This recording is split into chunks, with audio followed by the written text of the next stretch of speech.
The night my fiancé left me, he wasn't looking at another woman. He was looking at my face. On my twin sister.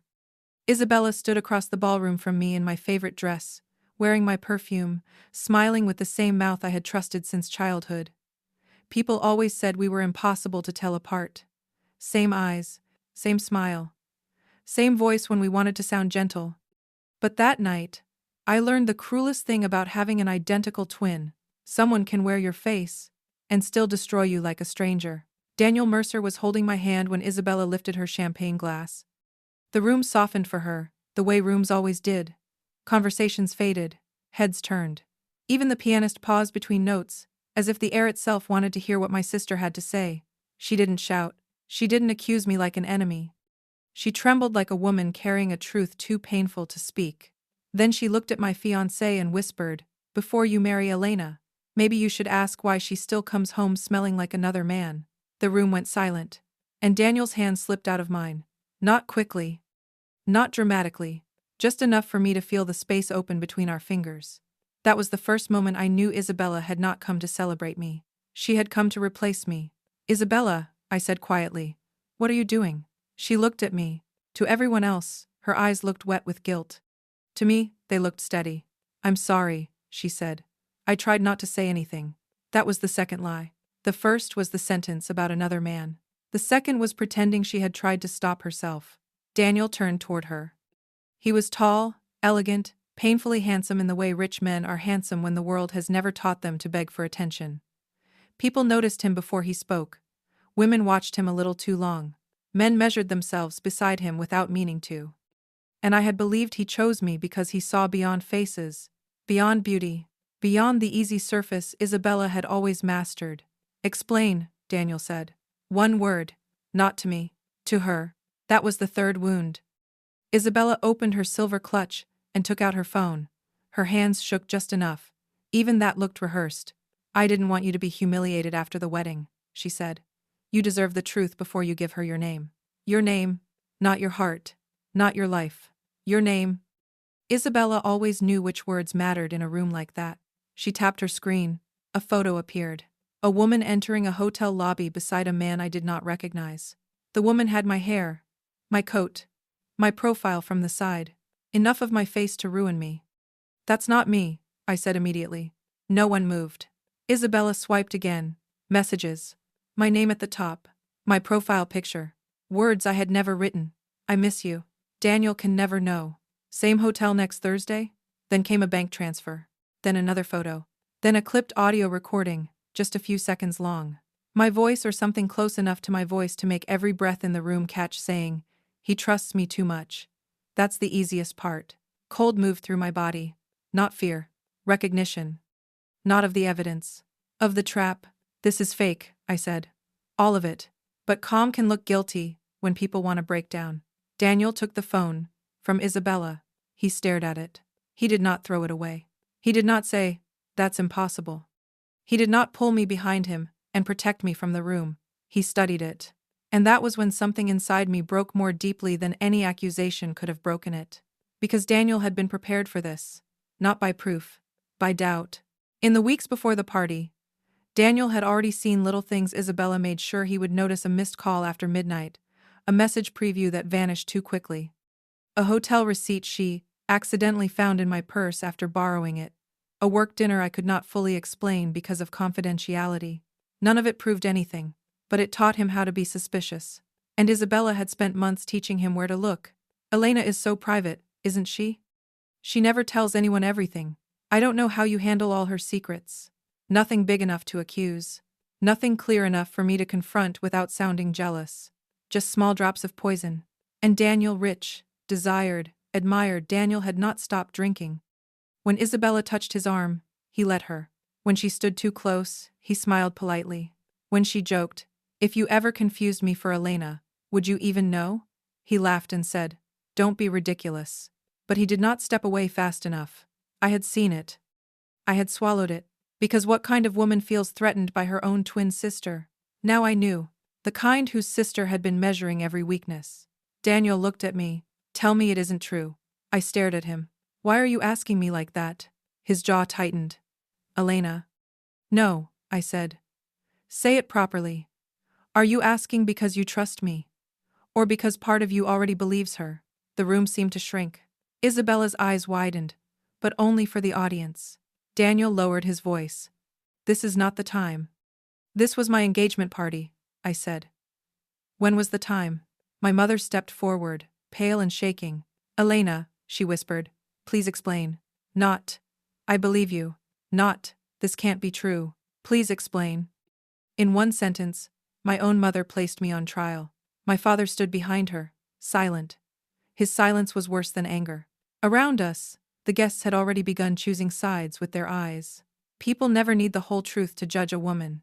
They only need a story that sounds familiar. Daniel looked down at the ring on my finger, then at Isabella, then back at me. I need time, he said. A man can destroy a future, with 3 quiet words, and still believe he is being fair. I pulled my hand away completely. You need time, I repeated. Or permission? His face hardened. Don't make this my fault. And there it was. The door closing. I removed the ring myself. Slowly. The diamond caught the chandelier light one final time before I placed it on the table between us. It made the smallest sound. But to me, it sounded like my life splitting in half. I leaned close to Isabella as I passed her. You didn't win him tonight, I whispered. You only proved he could be moved. For the first time, her face changed. The softness disappeared. Only my face remained. My face, with her soul behind it. I walked out before anyone stopped me. No one did. And that was how I learned the first rule of being betrayed by someone who looks exactly like you. People don't ask which twin is lying.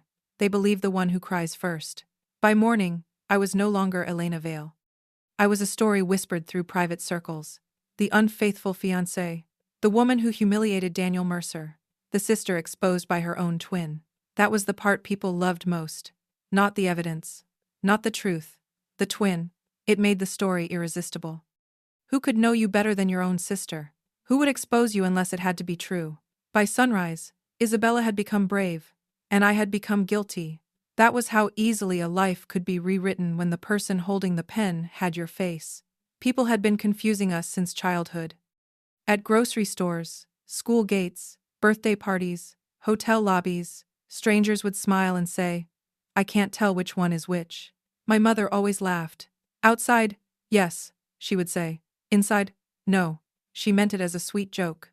But Isabella heard it as an insult. I was the quiet one. She was the shining one. I listened. She performed. I waited. She entered. I remembered details. She remembered how to make people feel chosen. And in our house, feeling was always rewarded more than truth. When Isabella cried, adults softened. When I cried, they asked me to be reasonable. That was the first law of our childhood. Isabella was delicate. Elena was strong. And strong children are the easiest to abandon because everyone assumes they can carry what breaks them.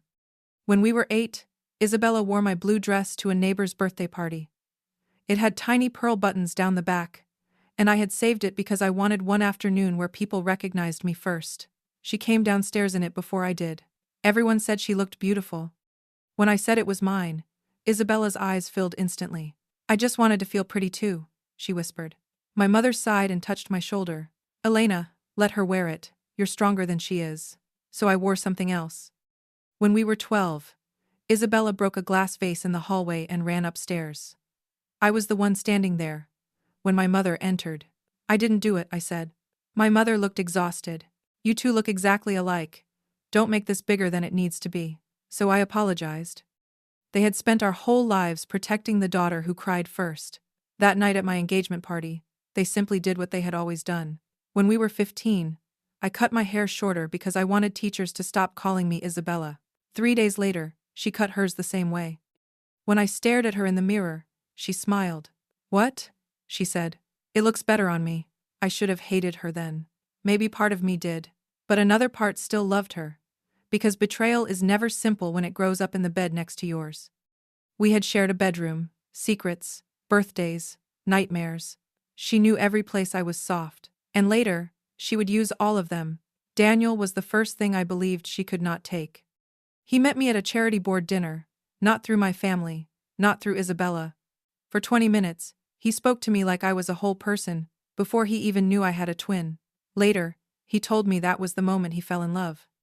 You don't perform, he said. You listen like the world is telling you something important. No one had ever loved that about me before. So when Daniel proposed, I thought I had finally been chosen for something Isabella could not imitate. I was wrong. She did not try to steal him all at once. Isabella was smarter than that. She began by helping. I know your taste better than anyone, she said, when I started planning the engagement party. She offered to handle the floral board, then the guest slideshow, then the vendor messages. Then she borrowed my laptop because all the childhood photos were on it. Then my phone because she said the venue coordinator had texted me instead of her. Every invasion wore the costume of sisterly love. And whenever I hesitated, she made me look cruel. You're acting like I'm trying to steal your wedding, she laughed one afternoon. Daniel heard it. He smiled. I didn't, because something in her eyes told me she had not been joking. But I had no proof. Only discomfort. And discomfort is a difficult thing to explain when everyone expects you to be the reasonable one. So I swallowed it. I swallowed the way she touched Daniel's sleeve when she complimented his suit. I swallowed the way she leaned too close to show him seating charts. I swallowed the way he stepped back, but always 1 second late. I told myself he was polite. I told myself she was lonely. I told myself I was imagining things because a woman should not have to compete with her own reflection. I did not know then that Isabella had not created those files herself. She had given someone access. Someone who understood phones, accounts, reputations, and exactly how to make a lie look expensive enough to be believed. After the engagement party, I went to my parents' house. Rain streaked the car windows. My hands shook in my lap. I kept expecting my phone to light up with Daniel's name. It didn't. My mother opened the door, still wearing her dress from the party. Her makeup was smudged. Behind her, my father stood in the hallway, silent and pale. For one desperate second, I thought she would pull me inside. Instead, she said, Isabella is devastated. I stared at her. So am I. My mother looked away. Elena, if any part of this is true, you need to tell us now. It was strange, the way pain could turn a body hollow. Mom, I whispered. It's me. Her eyes filled with tears.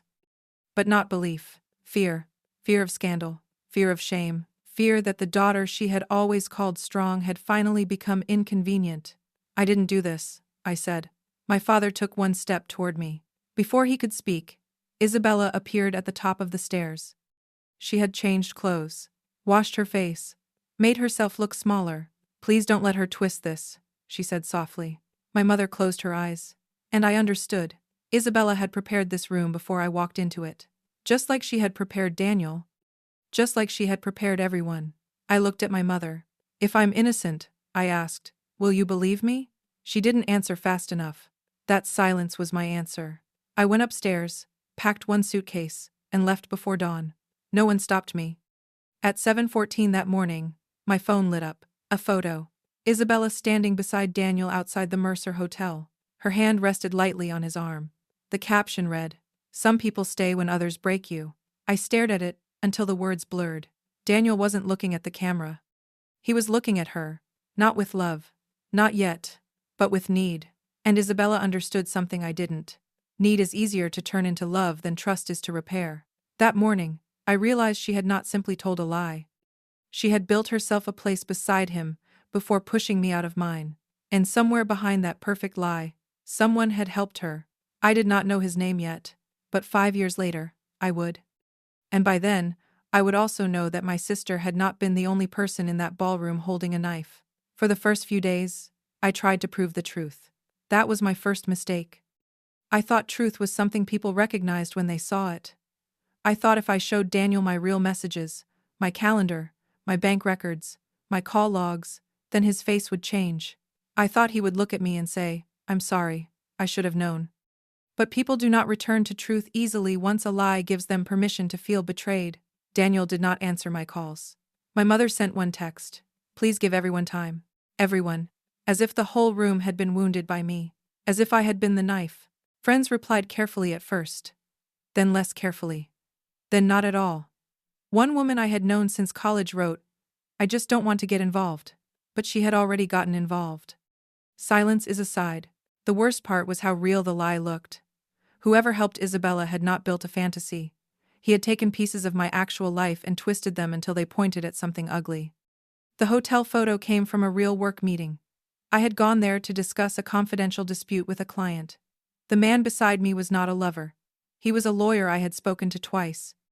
The transfer came through an old account I used for freelance consulting.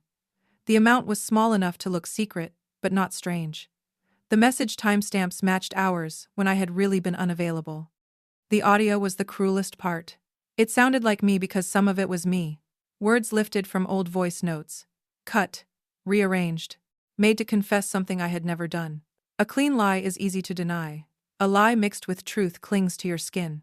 Every explanation made me sound more guilty. That was exactly how it had been designed. On the 5th day, an email arrived from an unknown address. No signature. Just one sentence. Stop digging, Elena. The next version will be worse. I read it 3 times. Then I closed my laptop. That was the day I stopped trying to be believed. Not because I accepted the lie. Because I finally understood the room I was standing in. In that room, Daniel was hurt. My family was ashamed. Isabella was crying. And every piece of evidence had been arranged before I arrived. Truth had no weight there. So I disappeared.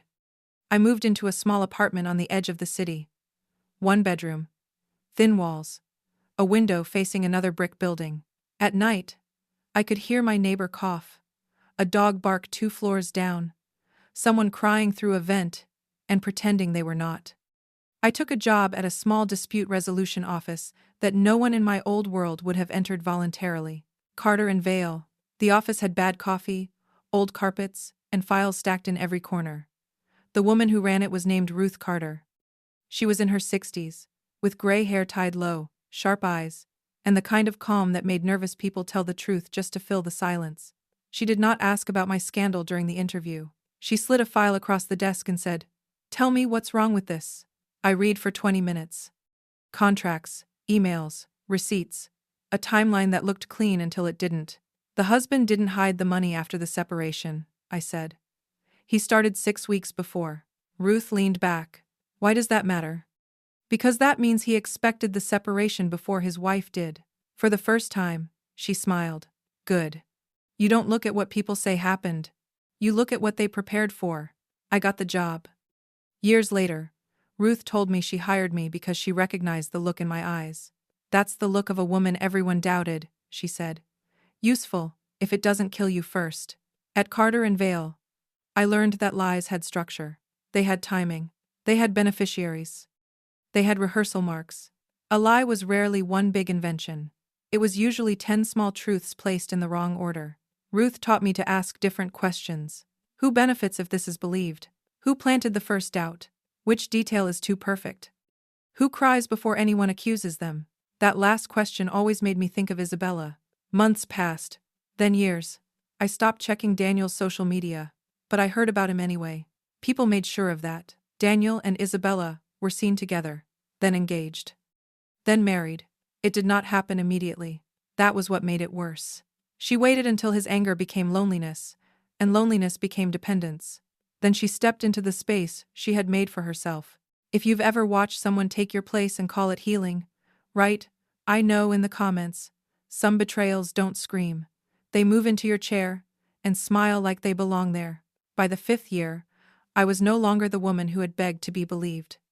I was the woman people called when the lie had already won. That evening, rain tapped against my office window. I was reviewing a case when my phone rang. Unknown number. I almost ignored it. Then I answered. For a moment, no one spoke. Then a man's voice came through, low and broken in a way I remembered too well. Elena. My hand tightened around the phone. Daniel. I said nothing. He breathed once, unsteadily. Then he said the words I never expected to hear. I think I married the wrong twin. I met Daniel 2 days later in a quiet hotel lounge where people were too polished to stare and too careful to ask honest questions. He stood when I arrived. That was the first difference. 5 years ago, Daniel Mercer had never needed to look unsure. He wore confidence the way he wore expensive suits naturally, without effort. But now he looked like a man who had slept beside a beautiful lie for too long and finally heard it breathing. Elena, he said. I stopped across from him. Daniel. For a second, grief crossed his face. Maybe he had expected anger, maybe tears, maybe the old version of me, the one who would have needed him to understand. But I did not sit down until he did. That was the second difference. He looked older, though not less handsome. Men like Daniel aged into sharper lines, not softness. His suit was still perfect. His watch still cost more than most people's rent. But his eyes were tired. "I didn't know if you'd come," he said. "I almost didn't." He nodded. "I deserve that." "No," I said. "You deserve worse. But I'm here because your message was interesting." The word landed between us. Interesting. Not painful. Not romantic. Not forgiving. Daniel looked down at his hands. "Isabella and I are divorcing." I heard. His mouth tightened. "Of course you did. People always made sure I heard things about you." He flinched. "Good. Some truths should touch skin." He opened a folder and pushed it toward me. I found irregularities. Accounts I didn't authorize. Signatures that don't match. Communications I never sent. At first, I thought it was just the divorce. Then I saw the pattern. I did not touch the folder. "What pattern?" He looked at me. "The same kind of pattern that destroyed you." Silence settled over the table. Soft music played somewhere behind us. A waitress passed with champagne. Outside the window, cars moved through wet streets like nothing in the world had changed. I kept my voice even. "Are you here because you finally believe I was innocent, or because the lie has started touching your money?" His face tightened. For a moment, I thought he would defend himself. Instead, he said, "Both." That surprised me. Not enough to soften me, but enough to make me listen. Daniel leaned forward, elbows on his knees. "I wish I could tell you I knew right away. I didn't. That's the part I hate most. I wanted the evidence to be wrong, but some part of me had already been prepared to believe it." My chest tightened despite myself. He continued. "Isabella made herself necessary after you left. She didn't push. She waited. She let me feel betrayed. She let me need someone. And when I did, she was there." I said nothing. "She wore your perfume for months," he said quietly. "I told myself it was because you were sisters. She used phrases you used, ordered tea the way you did, paused before answering hard questions the way you did." He laughed once, bitterly. "Only later did I realize she wasn't reminding me of you by accident." "No," I said. "She was training you." Daniel closed his eyes. "Yes." I finally opened the folder. There were bank records, screenshots, property documents, messages printed in clean rows. Most people would have seen paper. I saw architecture. The same careful blending of real and false. The same timing around emotional pressure points. The same habit of using small details to make a large lie feel intimate. "Who prepared these?" I asked. "That's why I called you." He turned to the last page. A name. Adrian Cross. I had never met the man, but I knew the type. Every wealthy family had someone like him nearby. Not always a lawyer. Not exactly a fixer. A man who knew where the bodies were buried because sometimes he chose the ground. "He worked with the Mercer family?" I asked. "My father used him years ago," Daniel said. "Crisis management. Reputation issues." I never understood how deep it went. Of course he hadn't. Men born into clean rooms rarely ask who cleans them. Daniel's voice lowered. "I found his name connected to Isabella's accounts. And then I found something else." He handed me one more sheet. It was not long. Just a note copied from an archived file. "Remove Elena before she gets access." For a moment, I forgot to breathe. Daniel watched me. "I don't understand what that means." "I do." My voice sounded distant even to me.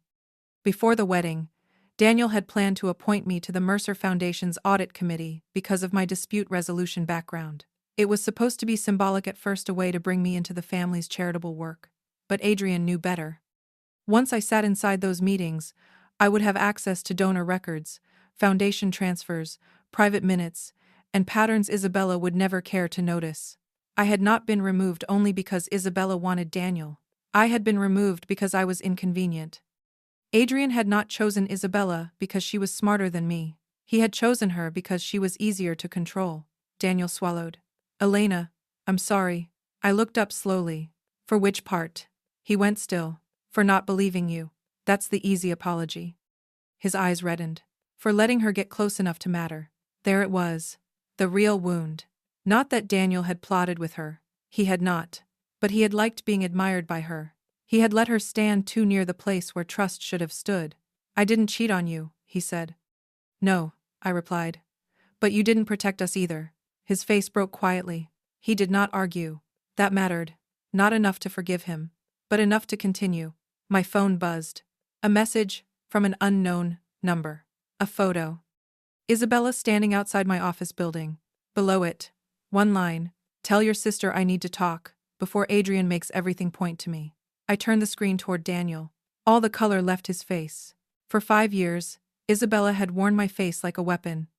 Now for the first time, she was coming to me because it could no longer protect her. Isabella arrived at my office the next morning wearing black. Not morning black, strategic black, the kind of dress a woman wears when she wants to look thinner, softer, more wounded than she is. But for the first time in my life, my sister did not look untouchable. Her hair was smooth, but not perfect. Her lipstick was carefully applied, but her mouth was dry. There were shadows beneath her eyes that even expensive concealer could not hide. She stood in the doorway of Carter and Vale and looked around like the place offended her. Then she looked at me. For one strange second, it felt like staring into a damaged mirror. "Elena," she said. "Isabella." No hug, no warmth, no pretending. She stepped inside and closed the door behind her. "I know you hate me." I leaned back in my chair. "That would make this simpler." Her expression shifted. She had prepared for anger. Maybe tears. She had not prepared for calm. "Daniel is trying to destroy me," she said. "No," I replied. "Daniel is finally reading the room he married into." Her jaw tightened. There she was. The old Isabella. Still underneath. Still offended by any truth that did not make her the victim. "I came because I need your help." "You came because Daniel found documents you can't explain." Her eyes flickered. "Good. Elena, please. This is bigger than a divorce." "I know." That made her pause. She looked at the folder on my desk. Daniel's folder. Her folder. The beginning of everything she thought she had buried. "How much did he show you?" she asked. "Enough." "That doesn't answer my question." It wasn't meant to. For a moment, neither of us spoke. Rain moved down the window behind her. The city outside was gray, blurred, indifferent. Isabella sat without being invited. Even now, she assumed there would always be a chair for her in my life. "I didn't know it would go that far," she said. I almost smiled. There it was. Not an apology. A distance. People say I didn't know when. What they mean is I didn't want to be responsible for the ending. "What exactly didn't you know?" I asked. She swallowed. "I didn't know Adrian would keep using it." The name entered the room like smoke. "So you did hire him?" Her eyes hardened. I asked for help. "To do what?" "To make Daniel see the truth." "The truth?" She looked away. I opened my drawer, took out one printed email, and placed it between us. Her face changed before she read it. Because liars always remember the first time they put something in writing. "Adrian, he already doubts her a little. I just need him to stop the wedding before it's too late." I watched her eyes move across the page. "That doesn't mean—" I placed a second sheet beside it. "Use the twins' access. She already has the keys." This time, she stopped breathing for half a second. "Elena." "No," I said softly. "Don't start with the version you rehearsed. Start with the truth." Her fingers curled in her lap. I was angry. "That's not truth, that's weather." Her eyes flashed. "You always do that." "Do what?" "Make yourself sound cleaner than everyone else." I let the words sit there. This was the sister I remembered. The one who could cut herself and blame you for the blood. "You destroyed my engagement in front of my family," I said. "Don't ask me to make that look messy so you can feel less small." She looked down. For once, she had no answer. So I gave her one more push. "You told Daniel I hid things. You told him I was private, secretive, hard to know. You taught him to doubt me before you gave him a reason." Her eyes filled. But I no longer trusted tears on my own face when they came from her. "I wanted to know," she whispered. "What?" She looked at me, and for 1 second, I saw the girl from our childhood. The girl in my dress, the girl in my haircut, the girl always standing close enough to blur the line between us. "I wanted to know if he loved you," she said. "Or if he just loved what you looked like."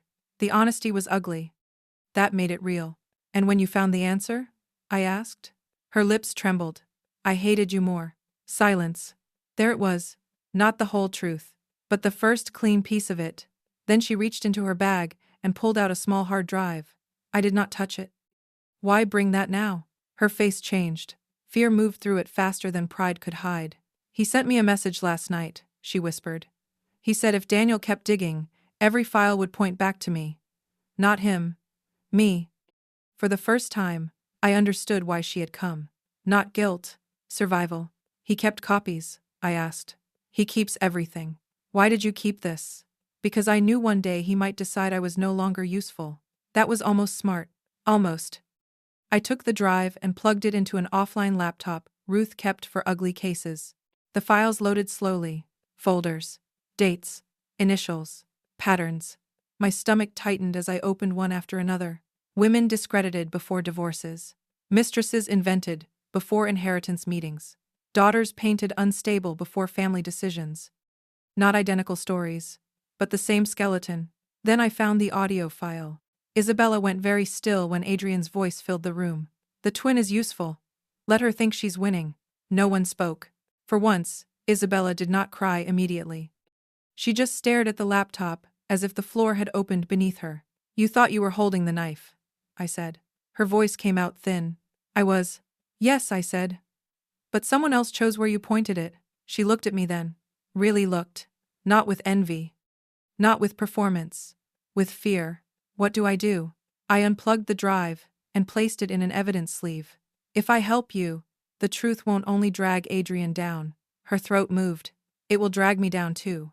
Yes.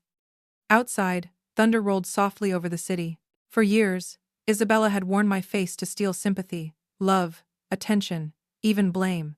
Now my face could not save her. I leaned forward. You have one choice left, she whispered. What? I looked at my sister, my mirror, my wound, my oldest betrayal. Do the one thing you never learned how to do while wearing my face. I paused. Tell the truth. Daniel did not want to sit in the same room as Isabella. Isabella did not want to sit in the same room as Daniel. Neither of them wanted to sit in the same room as me. That was why I arranged it. The room at Carter and Vale was small, plain, and windowless. No chandeliers, no champagne, no flowers, nothing beautiful enough to hide behind. Just a table, 3 chairs. And the truth, waiting like a fourth person. Daniel arrived first. He looked at the empty chair across from him and said, I don't know if I can listen to her. I set a folder on the table. You listened to her for months before she ruined my life. He went quiet. A moment later, Isabella walked in. Daniel did not stand. She noticed. I noticed her noticing. That was the beginning of her punishment. Not public shame, not headlines, just the slow death of every privilege she had mistaken for love. She sat down. No one spoke. So I did. 5 years ago, Isabella gave Daniel a story, I said. Today, we're going to take it apart. Isabella stared at the table. Daniel stared at her. I opened the folder. The hotel photo was built around a real work meeting. The place was real. The timing was real. Even the coat was mine. That was the point. A lie is harder to fight when it wears pieces of the truth. Daniel's jaw tightened. The messages used my old profile picture and little phrases I had actually used before. The fake parts were wrapped in enough real details to make denial sound desperate. I looked at Isabella, because someone knew exactly what details to give him. She closed her eyes. Daniel's voice was low. You gave him access? Isabella whispered. I gave him what he asked for. I didn't know how far he would take it, but you knew it wasn't true. She did not answer. Daniel leaned back like the silence had struck him harder than words. The money trail was made small on purpose, I continued. Not large enough to look dramatic, just private enough to feel dirty, secret, believable. I turned one more page. And the audio was cut from old voice notes. That's why it sounded like me. It was my voice. Just not my meaning. Daniel looked at me then. For the first time, I saw what I had wanted to see 5 years ago. Not love. Horror. He finally understood that I had not simply been accused. I had been manufactured. But I was not done. None of it would have worked, I said, if you had not been prepared before the party. Daniel went still. I looked at him. She told you I hid things. She told you I was hard to know. She made privacy sound like guilt. He closed his eyes. She said it like concern, I said. Not accusation. That was why you believed it. Isabella whispered. I never forced him to believe me. No, I said. You invited him to. And he accepted. Daniel opened his eyes. There was pain there, but I did not soften for it. The evidence didn't destroy us because it was perfect, I told him. It destroyed us because she had already taught you where to doubt me. His voice broke. And I let her. Yes. The word landed without mercy. This is the part where I want you to be honest with yourself. If someone you loved failed to protect you, would you forgive them just because they regretted it later? Write forgive, or walk away in the comments. I know exactly which one saved me. Isabella looked between us, as if part of her still wanted Daniel to defend her. He didn't, so she finally spoke without performance. I wanted to know why you chose her. Daniel stared at her. You were sisters. We were mirrors, she snapped, then caught herself. Her hands shook. All my life, people said we were the same face, same voice, same everything. But they treated her like she had something I didn't. Teachers trusted her. Mom protected my feelings, but people respected her silence. You listened to her like she was deep. Her eyes turned to me. I had the same face. Why wasn't it enough? For a moment the room changed. Not because I forgave her. Because I understood the shape of the wound. Understanding is not forgiveness. It is only seeing where the rot began. You didn't want to be loved, I said. You wanted to win. Tears spilled over her lashes. This time, she did not wipe them beautifully. I wanted to be chosen. No, I said. You wanted me unchosen. Daniel looked down. The truth had finally become too heavy to lift. I slid the final page across the table. Remove Elena before she gets access. Daniel read it. Then Isabella. Her face drained. I spoke quietly. Adrian did not help you because he cared about your pain. He helped because I was inconvenient. After the wedding, I would have been close enough to see things the Mercer family preferred to keep quiet. Daniel looked at me. What things? The quiet files. The hidden money. The soft little favors powerful families trade when they think no one honest is watching. His silence told me enough. I turned to Isabella. He didn't choose you because you were better. Her lips parted. He chose you because you were easier to control. The sentence hit harder than I expected. She lowered her head. For once, she had no performance left. There will be a meeting tomorrow, I said. Adrian will be there. So will Daniel's side. So will our parents. Isabella looked up sharply. Our parents? Yes. No. Yes. Her breathing quickened. Elena, I can't. You can. They'll hate me. They will finally see you. That stopped her. I closed the folder. We only need 4 things. Your message to Adrian. The recording. His note about removing me. And your confirmation that you helped start it. She shook her head. If I say that, I lose everything. Daniel spoke then, quietly. You already did. She looked at him as if he had slapped her. Maybe he had.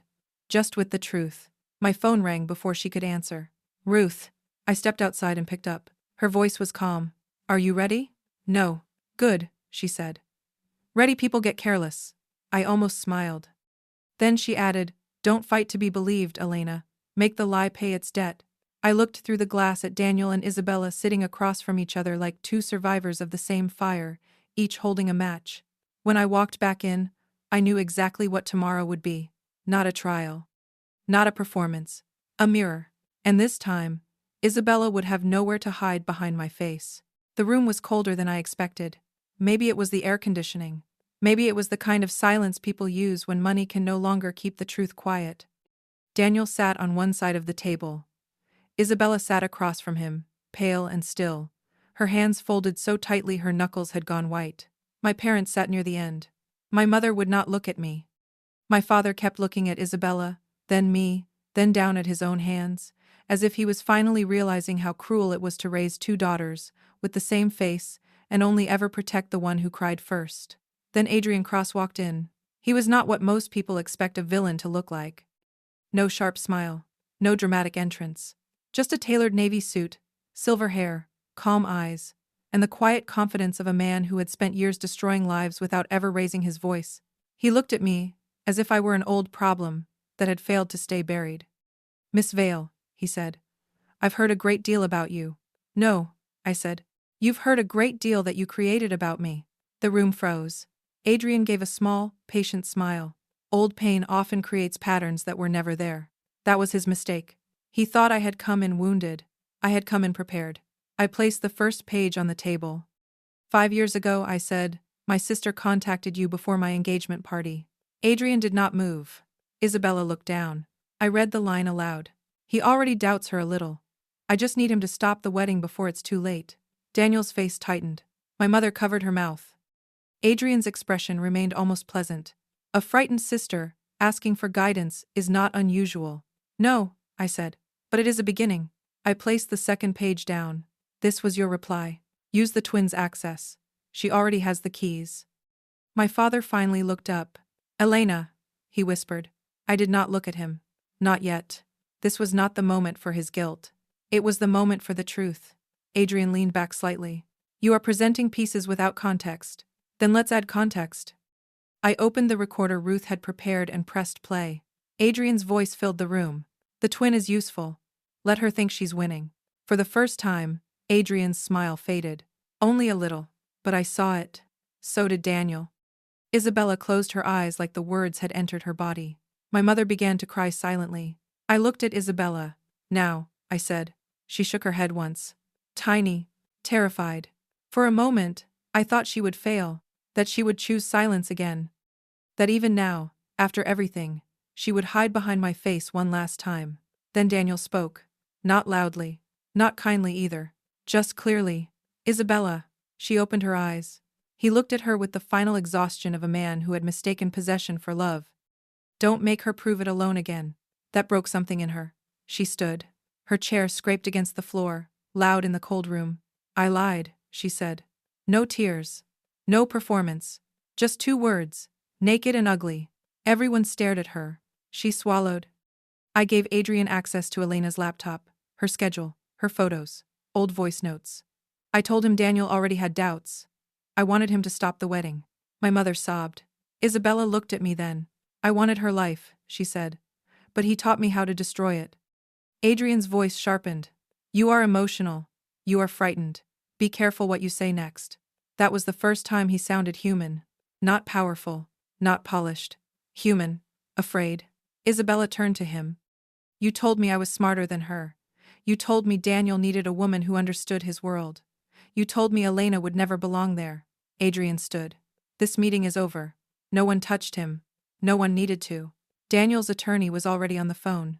That was when Adrian understood the room had changed. He was no longer managing the story. He was inside it. I placed the final page on the table. Remove Elena before she gets access. Daniel picked it up slowly. No one spoke. So I did.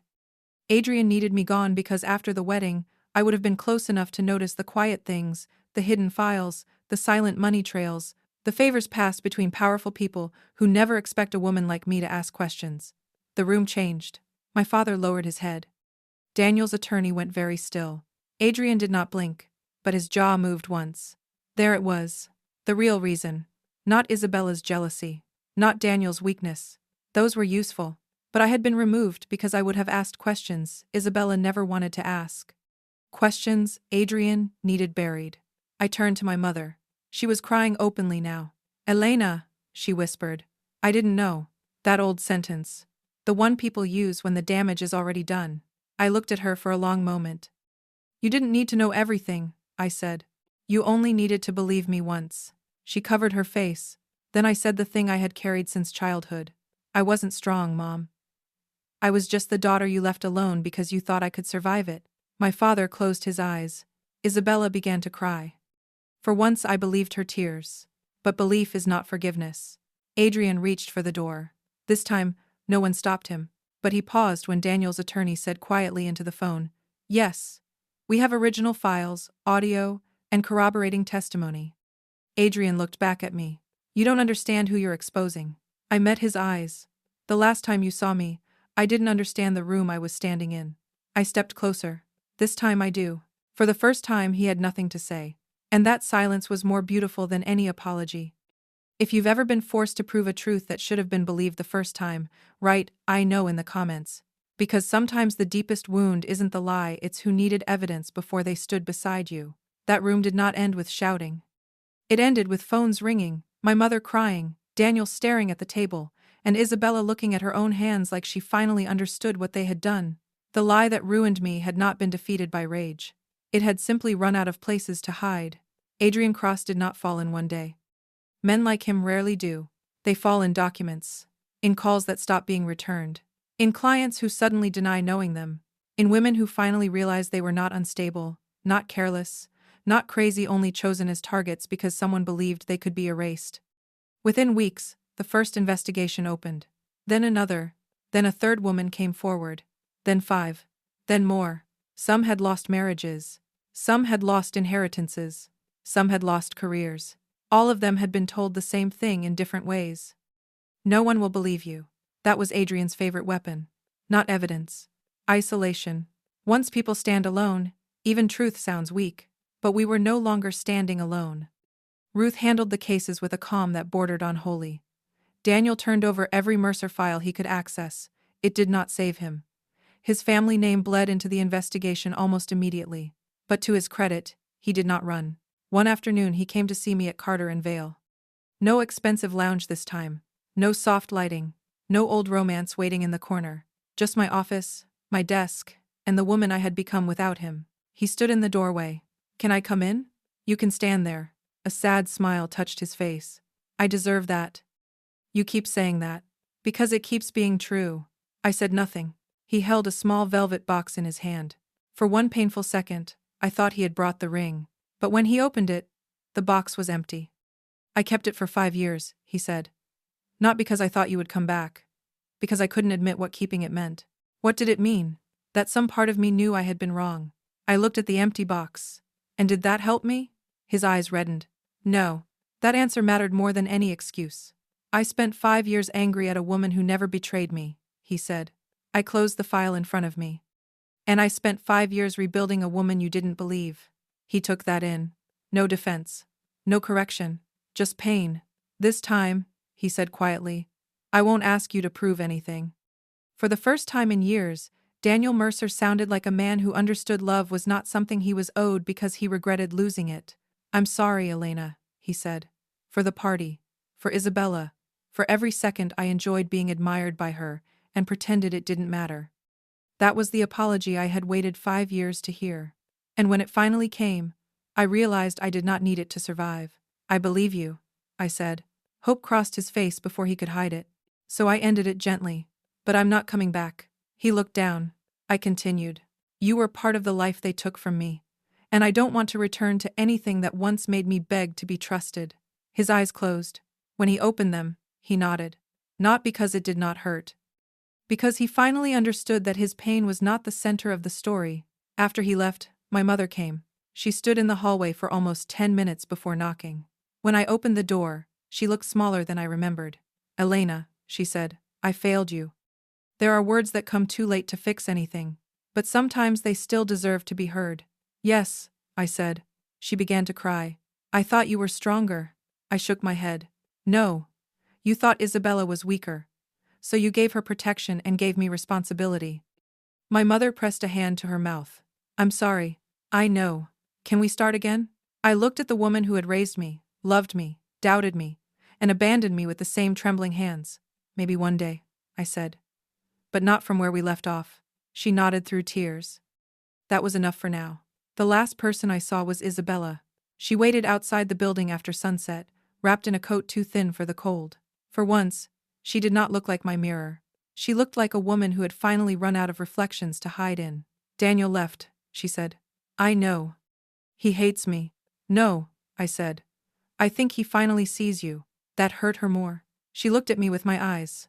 "Do you hate me?" For years, I thought hatred would be the thing that freed me. But standing there, looking at my own face worn by the person who had wounded me first and longest, I felt something quieter. Distance. "No," I said. "But I will not lose myself loving you anymore." Her lips trembled. I walked past her. She did not follow. 5 years ago, my twin sister stole my fiancé with my own face. But what she really stole was the version of me who begged to be believed. And maybe that was the only part of me I never needed back. Because in the end, I did not win by taking Daniel from her. I did not win by making my mother cry. I did not win by watching Adrian fall. I won the moment I stopped asking people who abandoned me to tell me who I was. My name is Elena Vale. Not Isabella's shadow. Not Daniel's mistake. Not my family's strong daughter. Mine. And this time, when I walked away, no one mistook me for my sister. Not even me. If you stayed with Elena until the end, tell me where you're listening from. And if this story reminded you that walking away can be stronger than revenge, comment, choose yourself. Someone else reading it may need that reminder tonight.